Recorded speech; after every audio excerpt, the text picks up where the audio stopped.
Bienvenidos a Ahora Salud. Hoy hablaremos sobre un tema que poco se visibiliza, pero su detección temprana puede salvar vidas. Estamos hablando del cáncer oral, una enfermedad silenciosa y subestimada cuya mortalidad en Chile no ha logrado disminuir en más de 50 años. ¿En qué consiste? Florencia Izarro nos cuenta, mire. El cáncer oral es una neoplasia maligna que comienza en la mucosa y que recubre el interior de la cavidad oral. A nivel mundial representa cerca del 2% de todos los cánceres que afectan a la población.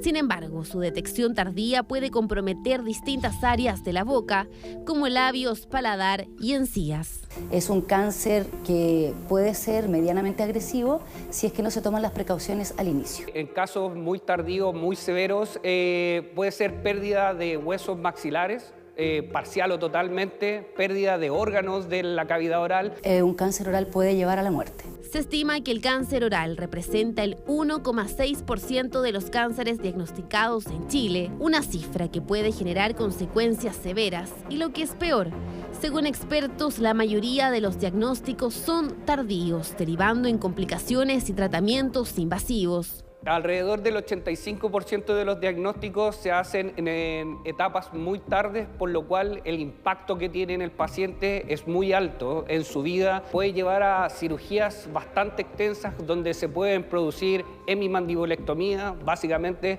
sacar la mitad de un hueso completo, sacar la mitad del hueso maxilar. Así, los procesos alimenticios y de habla son interrumpidos. Por lo mismo, los expertos llaman a estar alerta a los factores de riesgo. La genética, el virus de papiloma humano y el consumo de alcohol influyen notablemente. Sin embargo, el cigarro es un factor predominante. Mi nombre es Dalin Alfaro y fumo desde los 20 años. Fumé desde los 17 años hasta los 30 años más o menos, y de ahí dejé fumar hasta hoy día que tengo 61, que no he probado más el cigarro. Tengo 80 años y fumo hace muchos años. Cada 5 de mis 10 amigos consumen tabaco o fuman cigarro. Ocurre que el tabaco, además de la cantidad de tóxicos que tiene, disminuye la irrigación sanguínea. Por lo tanto, cualquier herida que se produzca en la boca es muy posible que tenga una mala irrigación y una mala cicatrización y puede desarrollar procesos que no son normales. Pero un fumador está muy por sobre el normal de las personas en el riesgo de enfermarse de cáncer oral. La autoexploración es clave para detectar al cáncer oral, pero ¿cómo realizarla? Veamos. Vamos a buscar cambio de coloración, no encontrar puntos blancos o rojos. Vamos a buscar dolor, sangrado, bultos y heridas que no cierran. Las vamos a buscar en el labio, haciendo palpación, mirando que no haya un cambio de coloración, una herida o dolor. Podemos después revisar el labio por dentro, buscando lo mismo, las encías. Te exploras el paladar, donde tenemos el paladar duro y el paladar blando, y ambos pueden ser afectados por esta patología. Vamos a mirar la parte ventral de la lengua, es decir, el piso de la boca, que es un área donde si se desarrolla un cáncer avanza de manera muy agresiva.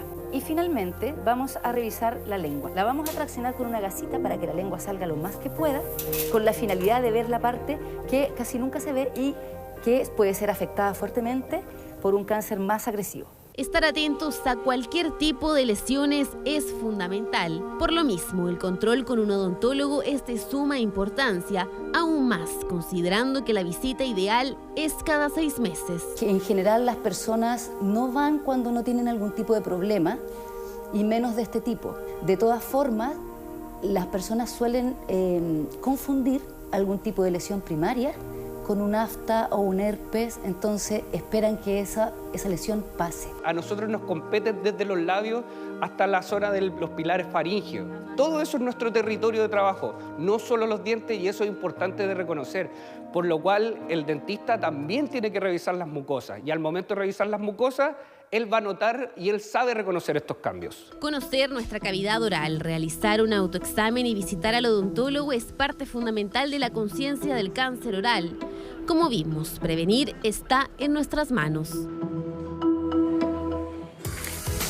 ¿Cuál es el rol de este chequeo? ¿Cómo nos puede ayudar también a enfrentar a esta enfermedad? Bueno, estamos con la doctora Gabriela Sáez, patóloga bucomaxilofacial, para poder entender un poquito más esta enfermedad de la que poco se habla, pero cuando se enfrenta este diagnóstico, por lo general es muy tardío y el pronóstico no muchas veces acompaña también con los tratamientos que hay hoy día. ¿Cómo está? Muy buenas tardes. Muy bien, ¿y tú? Gracias.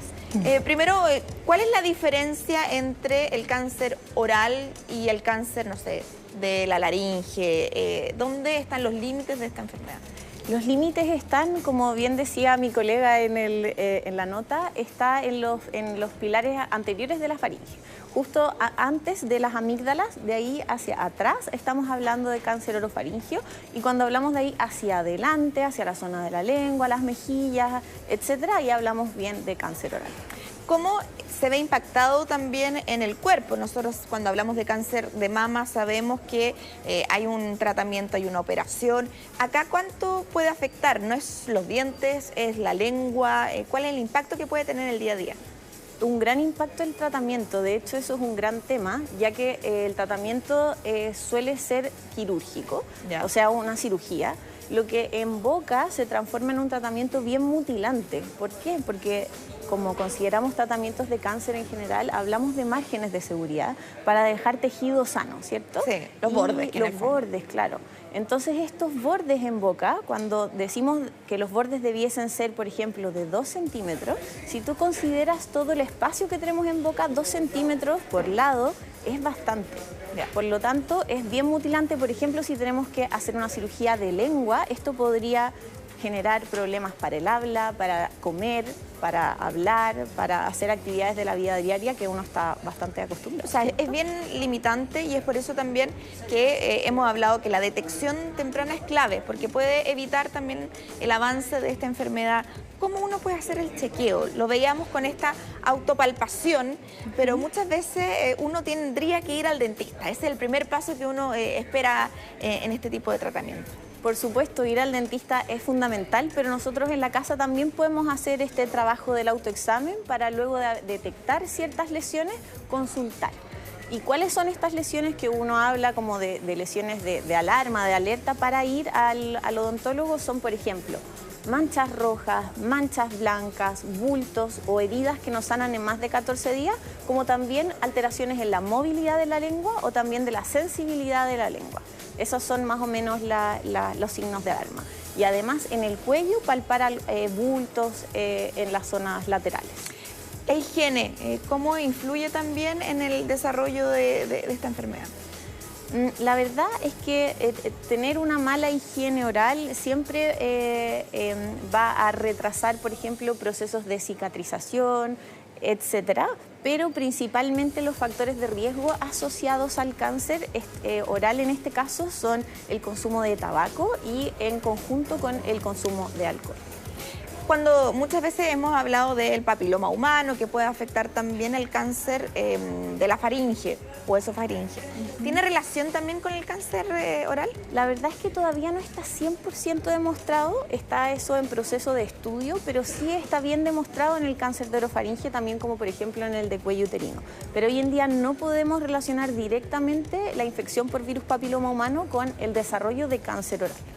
Otra pregunta que también nos ha salido por parte de las personas que ven en este programa es ¿qué pasa con los tratamientos estéticos? ¿Pueden influir o tal vez ser como un detonante para esta enfermedad? La verdad es que no, por el momento no es algo que esté demostrado, que por ejemplo el uso de rellenos como ácido hialurónico o el Botox sean un factor de riesgo o promotor de cáncer por el momento. ¿Y cómo puedo yo prevenirlo más allá del chequeo, la autopalpación? Siempre hemos hablado que la alimentación es clave. ¿Cuáles son el estilo de vida también que nos puede ayudar a llevar esta enfermedad o a prevenirla?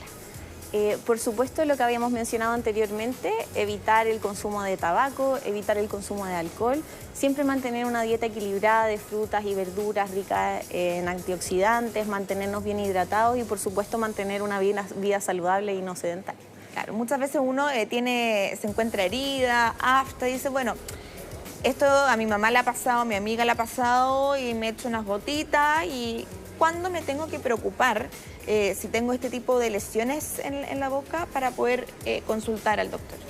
Con respecto a las heridas, siempre consultar luego de que 2 semanas estas heridas no reparen. Y esto, el dolor, por ejemplo, no es un indicador. Si duelen o no duelen no es indicador para consultar o no, ya que si duelen igual ir y si no duele igual asistir. ¿Y manchas tienen algún color especial o...? Blancas o rojas, esas son las manchas en general que asociamos al cáncer oral. Y por ejemplo la lengua, que a veces uno siente que tiene como granitos o que está un poco más áspera, ¿tiene alguna relación? ¿Hay un signo de alerta en ese sentido? La aparición, por ejemplo, de bultos en lengua, o como nosotros llamamos aumentos de volumen. Si aparecen estos tipos de aumentos de volumen que son mayores a lo que uno observa de las papilas, ¿cierto? Que son estas irregularidades en lengua, siempre consultar. Porque a veces cuando uno está resfriado también ocurren cosas y se ve como en la amígdala, pinta, dice, ¿qué será? Pero por lo general pasan. Claro. No esperar más de 2 semanas. Si esto no repara en 2 semanas, siempre consultar. Yo creo que esa es la regla primordial para la consulta. Cuando iniciamos esta entrevista dábamos la cifra de que hay preocupación que en los últimos 50 años no baja la mortalidad, siendo que es un cáncer que si se chequea se puede detener a tiempo. ¿Ha cambiado un poco el grupo a quienes le está afectando hoy día? Por supuesto que sí, eso es verdad. Ha cambiado el grupo de riesgo. Hoy en día, o sea, antes hablábamos que el grupo principal de riesgo eran adultos mayores, hombres, con estos antecedentes, por ejemplo, de consumo de tabaco y alcohol, pero hoy en día tenemos este otro grupo de riesgo, que son mujeres jóvenes que aún no sabemos cuáles son las causas por las cuales ellas son las afectadas por este cáncer oral también. Puede ser por el estilo de vida, que las mujeres hoy día también salen más, consumen más alcohol también que hace décadas atrás. O puede haber también por el consumo de algunos alimentos ambientales. Por supuesto, eso está en estudio. Hay que hacer más estudios al respecto para poder identificar cuál es la causa y por lo tanto ir a evitar en el fondo la progresión y desarrollo de esta enfermedad. ¿En los niños han habido casos de preocupación en la edad temprana? La verdad es que no, es poco frecuente. Diría que los grupos de riesgo son más bien adultos, mujeres y hombres, pero principalmente hombres. Cuando hablamos de tratamiento, hemos dicho que claro, la cirugía, que puede ser un poco invalidante en el día a día, también se trata con quimioterapia, con radioterapia, igual que los otros cánceres, ¿tiene como el mismo tratamiento?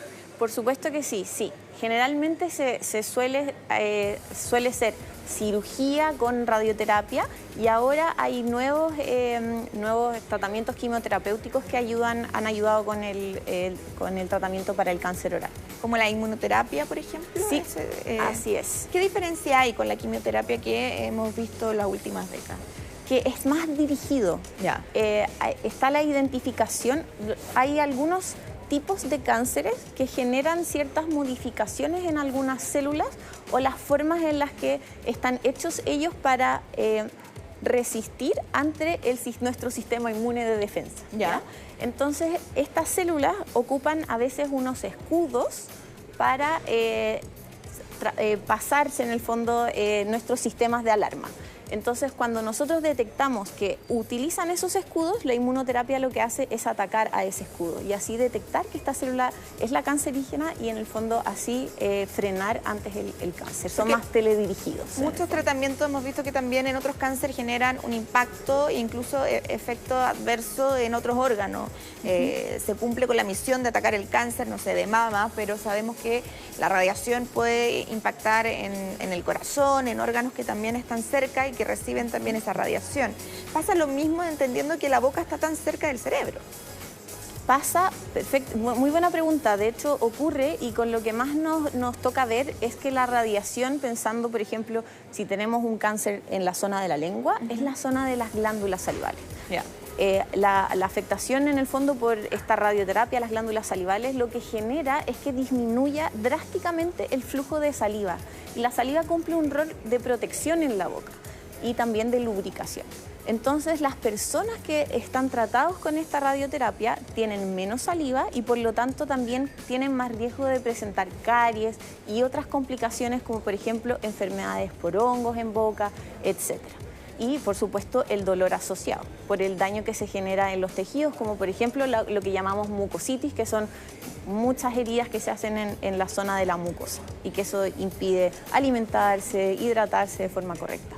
El sistema público, ¿cómo está la cobertura también de este tipo de cánceres? Hablamos de listas de espera, de que hay mucha gente que está a la espera también de tratamiento, que no están los equipos, sobre todo en regiones. ¿Cómo se ve el panorama para enfrentar este tipo de cáncer en el sistema público? Un gran tema. La verdad es que hoy en día no existe un GES dedicado para el cáncer oral. Por lo tanto, es una enfermedad que está un poco abandonada desde el punto de vista del servicio público de salud y de la atención de salud pública.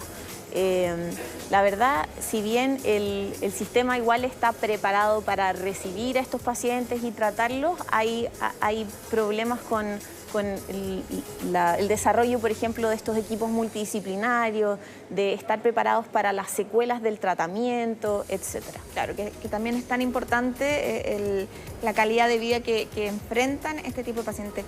Doctora Gabriela Sáez, patóloga bucomaxilofacial, muchas gracias por estar acá compartiendo también y entendiendo un poco más este cáncer que esté viviendo. Gracias a ti, Carlos.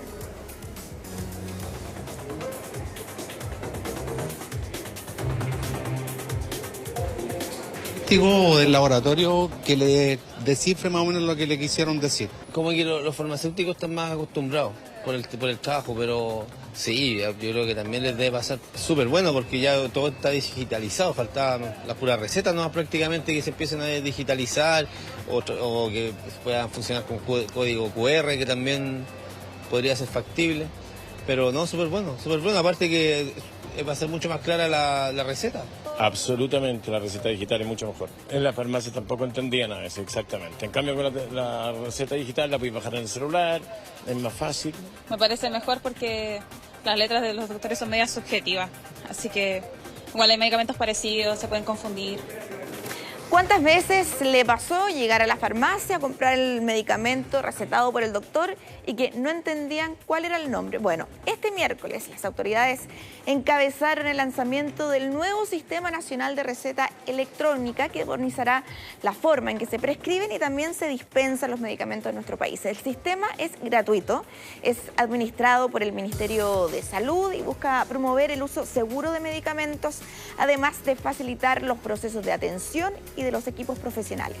De acuerdo al Ministerio, datos que entregaron durante esta jornada, actualmente son cerca del 70% de las recetas entregadas en nuestro país que podrían presentar errores solamente porque no le entienden la letra a los doctores. ¿Y qué puede producir eso? Bueno, que te receten o que te entreguen un medicamento distinto o al menos la dosis que está ahí escrita no sea entendida por el paciente. Por eso es importante que la receta manuscrita electrónica será una implementación que han dicho que se va a hacer de forma gradual, priorizando aquellos medicamentos para los que se requiere un mayor control, como las recetas cheques, las recetas también retenidas, hasta alcanzar finalmente las recetas simples, que son los medicamentos como el paracetamol, el ibuprofeno, que son medicamentos de consumo más general. Un avance importante, sobre todo pensando en la seguridad del paciente y también en la fiscalización de los distintos medicamentos y poder controlar así la venta ilegal que se ha producido en las últimas décadas y que tanto preocupa a las autoridades. Hablaron esta mañana. Escuchemos. De cara a la ciudadanía, quiero rescatar la simplicidad.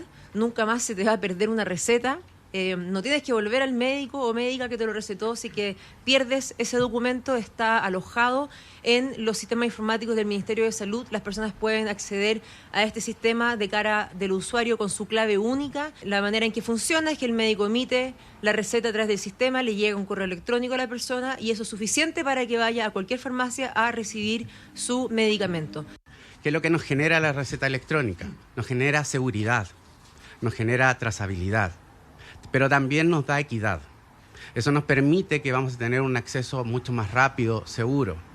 Ya se disminuye casi el 70% de todas esas recetas que no se podían leer, que eran ilegibles. Más de alguno ha sufrido con esa receta en que no ha podido comprar un medicamento porque nadie sabe qué es lo que dice.